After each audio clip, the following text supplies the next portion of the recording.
Hello, baseball fans, and welcome to part 2 of our look at the 1983 Major League Baseball season. In part 1, we looked at the Gold Glove winners of the year, and now here in part 2, we take a look at the best batters of the season with the Sliver Slugger recipients of 1983. But first, a brief explanation.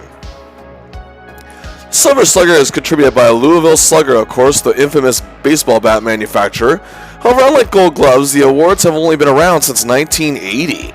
But like Gold Gloves, they are awarded to positions of first, second, and third baseman, shortstop, 3 outfielders, a catcher, and of course the big difference being that the designated hitter is the 9th selection for the American League, while the best hitting pitcher is actually the pick for the National League.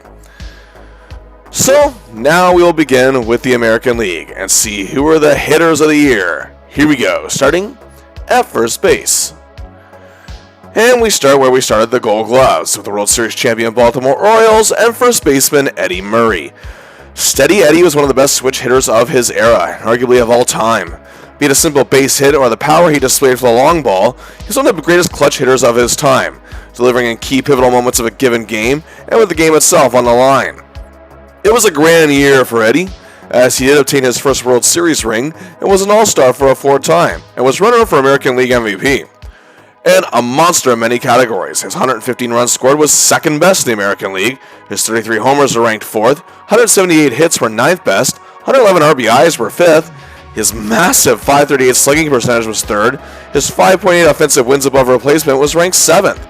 He literally checks all the boxes. And this is actually his first Sliver Slugger award. And now we move to second base. And it's another familiar face at second base. It's Sweet Lou Whitaker of the Detroit Tigers. The Tigers' major leadoff man was superb at reaching base, has had one of the best swings in the game, and could often go the distance. An amazing base runner to boot, he could draw walks. He was a model of consistency in this Tigers team, who had a great year, but just fell short of the division title. I think throughout his career, he wasn't always heavy with batting average. However, this year, he was a monster with a .320 batting average that was 3rd best in the American League. And his 206 hits just showed how great he was as well, being 3rd. And his 6.3 offensive wins above replacement was good enough for 4th. In June 1983, he had a spectacular month as the Tigers went on an 18-10 stretch that included a 6-game winning streak. He was named Player of the Month, and in that month he batted .388 and had an 18-game hitting streak. And for Lou, this was his first Silver Slugger award, but there are more to come. And now we move to third base. And we go to the Boston Red Sox and the great Wade Boggs, a breakout year for the sophomore Boggs, coming off a sensational rookie campaign in 1982. He's one of the puzzle pieces that would produce a rebuild in Beantown. His 7.1 offensive wins above replacement was truly out of this world and ranked 2nd. His ridiculous .361 batting average was the best in the league, as was his .444 on-base percentage. He barely fell short of first with second best with 210 hits. Boggs was also an expert at drawing in walks. His eye for the strike zone was truly something to behold. It's almost bionic in a way. His sharp and precise contact to hit a line drive or a roller that eludes catchers is what put him at the elite level that he was already achieving. Despite all this, he was only 12th in MVP voting. This, of course, is Wade's very first Silver Slugger, but oh so certainly not his last. And that does it for the baseman, so we move to shortstop. And indeed, at that position, it's the American League MVP. From the World Series champion Baltimore Orioles, the one and only Cal Ripken Jr. After taking the league by storm and winning Rookie of the Year in 1982, he was a hurricane of success in 1983. The new Iron Man of the majors had become a demigod in Baltimore, which seemed almost overnight, and helped lead the team to their first World Series in 13 years. A tremendous leader and a remarkable all-around player, he was the driving force that made this team into something special. And he, along with before-mentioned Eddie Murray, made magic happen. Ripken led the AL in 3 major categories: hits with 211, just one more than Boggs, runs scored with 121, and 76 extra base hits. And he made the top 10 in several others. His .318 batting average and .517 slugging percentage were each 5th best in the AL. Home runs? Oh yeah, he could hit those too. He hit 27 as a matter of fact, which were ranked best for 9th. And so were his 102 RBIs. He had a huge 7.1 offensive wins above replacement, and that was good enough for 3rd best. He was also an All-Star for the very first time, and was Player of the Month for the final month of the season in September, where he batted a .393, hit 6 homers, 19 RBIs, and the Orioles went 20-11 and took hold of the division. Indeed, this is Cal's first award. This was truly the birth of a new superstar. Now it's time we head to the outfield. And we head back to Boston and the Red Sox and Jim Rice, the master of the ribby. Yes, indeed. He was a wanderer driving in runs with RBIs. He led the AL in RBIs with 126. He previously led the league in that regard as well in 1978. That was actually the year he won MVP. He also, count him up, put up 39 dingers. This is for the third time in his career. He leads the American League in home runs, doing so in 77 and 78. He was all about pure power. Rice was indeed one of the veteran Red Sox that were being relied on for the future prominence. His .550 slugging percentage was second best in the AL.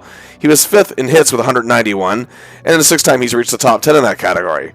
Rice's contribution to his club led to him being named an All-Star for the fifth time in his career, having done so 4 straight seasons from 1977 to 1980, and this being his first since then. He was fourth in MVP voting this year as well. And with that, it gives Rice his first Sliver Slugger award. And now we continue with the outfield. And we go to New York, and the Yankees and Dave Winfield. A true power hitter in every sense of the word, Winfield knew where to put the ball in any given situation and was regarded as one of the best all-around, well-rounded hitters in the game, and maybe even of all time. Batting in runners, one of his specialties, did 116 times, third best.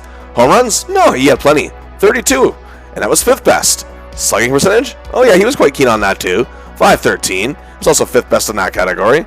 And all those times on base, he made it home 99 times, which was ninth best. 7th place for MVP voting, All-Star for a 7th time. Sadly, however, Yankee fans were very, very fickle towards this man, and as was the organization as a whole during his tenure there. But the numbers don't lie. Dave was the man. And the man gets his third straight Silver Slugger win going back to 1981, the year he joined the Yankees. Now, the final outfield selection. And we head north to Toronto and the Blue Jays and center fielder Lloyd Moseby. Moseby was a key reason why the Jays had their first winning season in franchise history since entering the league back in 1977. They finished with a record of 89 and 73, however, due to being in the highly competitive AL East, that was only good enough for 4th place, but the team was on the right path. Be that as it may, Moseby was loved by the fans who packed Exhibition Stadium. He was a well-rounded player. He was a swift hitter with tremendous speed and athleticism. In his breakout season, he had a .315 batting average, which was 6th best, 104 runs scored, which was 5th best, and his 5.0 offensive wins above replacement rating is 9th best. This would be Moseby's first and only selection for that award. He played with the Jays until 1989, and spent 2 seasons with the Tigers, and then he spent 2 seasons in Japan before retiring after the 1993 season. And that completes the outfield, and now we go behind the plate to catcher. And indeed, we go back to the powerful Detroit Tigers and catcher Lance Parrish. Despite being often criticized throughout his career for his low batting average, Parrish made his big plays count at crucial moments, and was a primary puzzle piece behind the success that awaited the Tigers. His 114 RBIs were 4th best in the league, his 27 homers were 9th best. He was a man of power. At a towering 6'3" and over 200 pounds, he put everything he had and all his strength behind the devastating swing he had and his ability to both hit it out of the diamond or away from the fielder to ensure a run comes home. He won the Tigers several games. He was an All-Star for the 3rd time and 9th in MVP voting. And indeed, this is Parrish's 3rd Silver Slugger win, having received one in the inaugural year of the award in 1980, and also winning one the prior season in 1982. And indeed, we have come down to the last spot, and that would be the designated hitter. And the final selection at DH, we head back to the Bronx Bombers, the New York Yankees, and seasoned veteran Don Baylor. In his 13th season, he was on fire. While he didn't reach the top 10 in many categories, his 21 home runs was the 6th time in his career that he reached more than 20. His batting average of .303 was a career best. He had an impressive .494 slugging percentage. He often sacrificed himself even by stepping into a pitch to be hit and to get on base. He's a man who played with intensity in his swing and intensity in his game. His first year with the Yanks was a biggie. And it was his first Silver Slugger award. And this is indeed our American League lineup of the best hitters of 1983. Truly an elite class, if there ever was one. What was a 4-way tie in team totals with 2 each between the World Series champion Orioles, the rebuilding Red Sox, the contending Tigers, and prominent Yankees, while the Toronto Blue Jays rounded it out with 1. An impressive 5 out of 9 selections made it to the Hall of Fame. As mentioned in the Gold Gloves video, Winfield and Murphy made it to the first ballot in 2001 and 2003 respectively. Wade Boggs made it 2005 and was also a first ballot vote. Then, 2 years after that in 2007, Cal Ripken Jr. was a first ballot selection. And also the Baseball Writers Association of America finally grew a brain and inducted Jim Rice in 2009. He was eligible for 15 years. I mentioned before that arguments have been made for Tiger stars Lance Parrish and Luda Whitaker, especially the latter, but to no avail. So now we move to the National League. As I mentioned earlier, the National League, of course, does not have a designated hitter rule, so indeed, a pitcher will take the 9th award. Now let's get to it, starting at first base. And we go to the St. Louis Cardinals and George Hendrick. After starting his career with a couple seasons with the high-powered Oakland A's, he became an all-star in Cleveland. But after a couple seasons in San Diego, he found his best yet in St. Louis. He had a level of consistency at the plate, something the defending champion Cardinals as a whole had trouble with.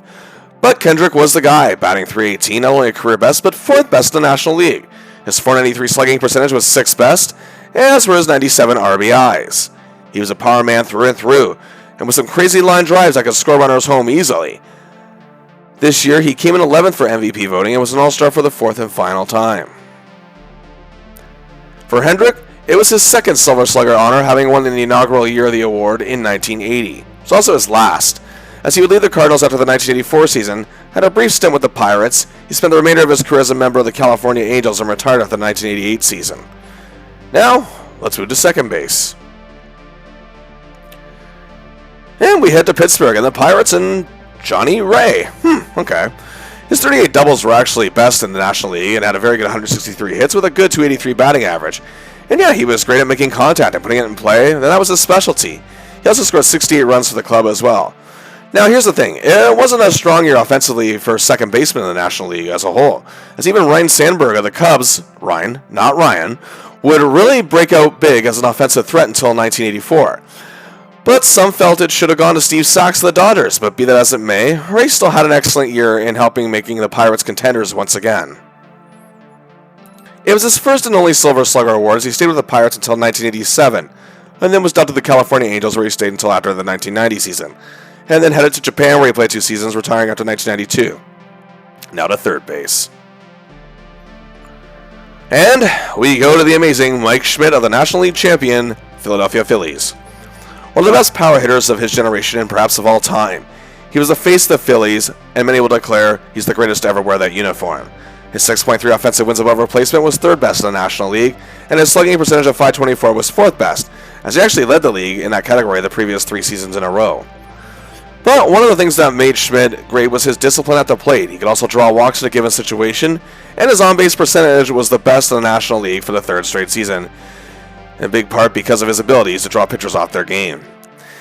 His 104 runs scored were 3rd best, and that is the 10th straight season he has reached the top 10 in that category. He also had 109 RBIs, 3rd best in the league. And for the 6th time in his career, led the National League in home runs this year, belting 40 out of the park. And on top of that was 3rd in MVP voting, an award he has won twice prior, and an All-Star for an 8th time. And for Schmidt, he's the only player by 1983 to have won the award in every year of its existence, 4 straight Silver Sluggers. And now, to shortstop. And we go to the Houston Astros and Dickie Thone. And he was their leadoff man, Speedy Dickey. Since joining Houston, he's been the man setting the pace for his team to begin their batting order. He has done very well in that regard, and despite missing the playoffs, the Astros were still respectable 3rd place, and Thone was a part of that. His 177 hits were ranked 7, 5.3 offensive wins above replacement ranked 6. He definitely had gap power, making extra base hits, and also had the ability to steal bases at times as well. And he led the league overall in wins above replacement, a huge 7.4. He came in 7th in MVP voting, was an All-Star for the very first time in his career. But this would actually be his only Silver Slugger selection. But he was a big part of Houston's rise to the division title in 1986. After the 1987 season, however, he left Houston and played a season in San Diego for the Padres, and spent 3 seasons with the Phillies, where he became a fan favorite, and then spent a season each in Milwaukee and Texas, retiring after 1993. And now, it's time to move to the outfield. And we head to Atlanta, and the Brave superstar, the back-to-back MVP winner, Dale Murphy. Again, he was a centerpiece of the Braves' resurgence in the 1980s, and that's why he's a back-to-back MVP winner. He has one of the most consistent years of his career, batting a .302 batting average, 6th best in the National League. He led the entire NL with a 7.0 offensive wins above replacement, and his .540 slugging percentage is also best in the National League. His abilities to get on base and his noted running speed were also on point this year, as his on-base percentage was 3rd with a .393, and scored 131 runs, which was 2nd best. His 178 hits, 6th best. And first in RBIs with 121, up from 109, which he still led the league with last season. And last, and most certainly not least, 36 dingers, home runs, 2nd best in the league. He's also an All-Star for the 3rd time. He was a National League Player of the Month for the final stretch of September, batting .343 and 10 home runs. For Murphy, this is his 2nd straight and overall Silver Slugger. And now to our next outfield selection. And we go to Montreal and the Hawk, Andre Dawson of the Expos. Dawson was indeed what they called a 5-tool player, hitting for average, hitting for power, he had speed, and fielding and throwing as well, which we covered in a previous video. But his bat was mighty once again this year, despite the rough year for the Expos. But despite obtaining a winning record, their rise in the late 70s and early 80s was starting to come to a halt. But be that as it may, Dawson was still revered by the fans who attended Olympic Stadium in Montreal. He was known for his intensity and determination and aggressive drive. He had a great eye for the plays, one of the many reasons his nickname was the Hawk. It's a big reason why he was runner-up for National League MVP. Check it.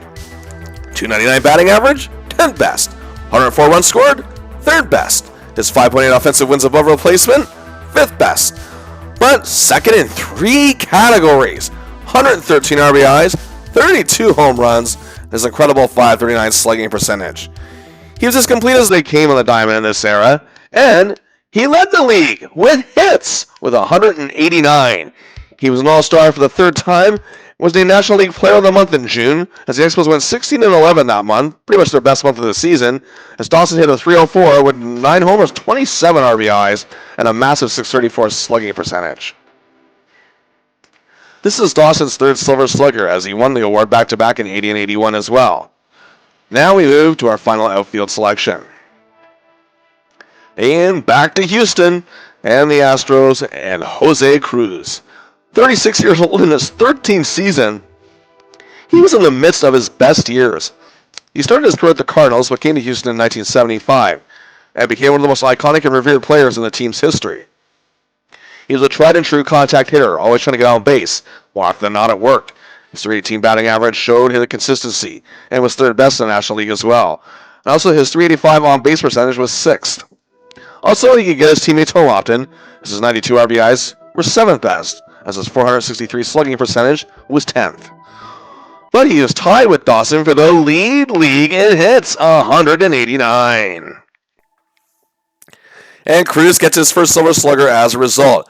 This completed the outfielders, as now we move to the final 2 spots, behind the plate and on the mound, starting with the former.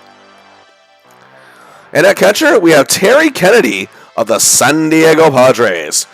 At the beginning of his career, 3 seasons of limited action with the Cardinals, he joined the Padres in 1981. Despite the Padres this year finishing just a respectable, decent 81 and 81, they were actually on their way to something even bigger. And indeed, a major reason for that was Terry Kennedy, as he was a huge part of the rebuilding process for this club. A true clutch hitter, he was able to drive a runner home many times in scoring position at the moments to give his team the needed momentum, and was 3rd best with 98 RBIs, and it's definitely evidence of that. He hit an excellent .284 this season, added 17 home runs. And on top of that, he displayed great leadership. He was an All-Star for the 2nd time, 10th in MVP voting, and was named National League Player of the Month to start the season in April, where he batted a whopping .390 and had a .561 slugging percentage and 21 RBIs. It was Kennedy's first and only Silver Slugger selection, but he'd helped lead the Pirates to their first National League pennant in team history in 1984, making the World Series. He departed the team after the 1986 season, spent 2 seasons in Baltimore, and finished his career with a 3-season stint with the San Francisco Giants, and retiring after 1991. And now, the final Silver Slugger selection, pitcher. And we go to the National League West and Division winners, the Los Angeles Dodgers, and their phenom on the mound, Fernando Valenzuela. Indeed, Fernando Mania hit the scene like a huge hit song in Los Angeles in 1981, taking the Dodgers and their fans by storm, helping him win the World Series in his rookie year. But he could deliver unexpected results at the plate, As this year, 1983, his 9 RBIs, 17 hits, home run, and 5 runs show. Pitchers, of course, even as good as they may be, won't have numbers like the 8 batters before them, but Fernando often did what was asked of him, and he did it in key moments when it came to batting. This is actually his second Sliver Slugger award, winning in his rookie year of 1981, but it would also be his last. He spent 10 seasons with the Dodgers, but went to the Angels in 1991. He spent a year in Mexico and then returned to the majors with brief stints as a member of the Orioles and Phillies, then spent 3 seasons in San Diego with the Padres, and then played a few games for the Cardinals, retiring in 1997. Well, there you have it. The 1983 National League Silver Slugger winners. Quite an array of talent and very memorable poster boys and faces from this era. And now we look at the final totals for the National League. The only team to have more than one selection in the National League was the Houston Astros with 2, while the Braves, Expos, Pirates, Padres, Cardinals, and National League West winners the Dodgers and National League pennant winners the Phillies each have 1. Here's something to note. The American League West champion Chicago White Sox didn't get 1 selection at all for either a Gold Glove or Silver Slugger. Seems even when they were a good team they couldn't catch a break.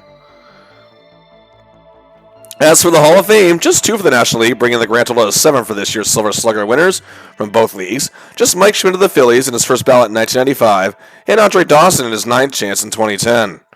Of course, many arguments and valid ones have been made for Dale Murphy, as I mentioned in the previous video.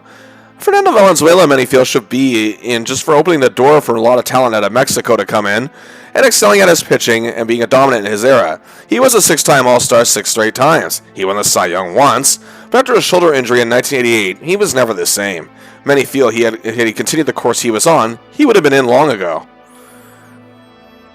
And now we go to the double-double winners, who took home gold and silver. That's right, as these men who won both the Gold Gloves and Silver Sluggers excelling on both sides of the ball. Eddie Murray of the Orioles, Lou Whitaker of the Tigers, and his teammate Lance Parrish all achieved the double win for the first time, while Dave Winfield accomplished this for the 2nd straight year. Meanwhile, Mike Schmidt, the phenomenal Philly, has now accomplished this since the first year of the Silver Slugger. Easy for me to say. 4 straight seasons. Naturally, going to be Dale Murphy of the Braves, does it for the 2nd year in a row. And Andre Dawson does it for the 3rd time in his career, having done so in 1980 and 81. Well, that does it for our look at the Silver Slugger winners, and our look at the 1983 season in Major League Baseball in general. What other seasons would you like to see us cover? Leave a suggestion in the comments below, like and share the video, subscribe to the channel, and until next time, I'll see ya!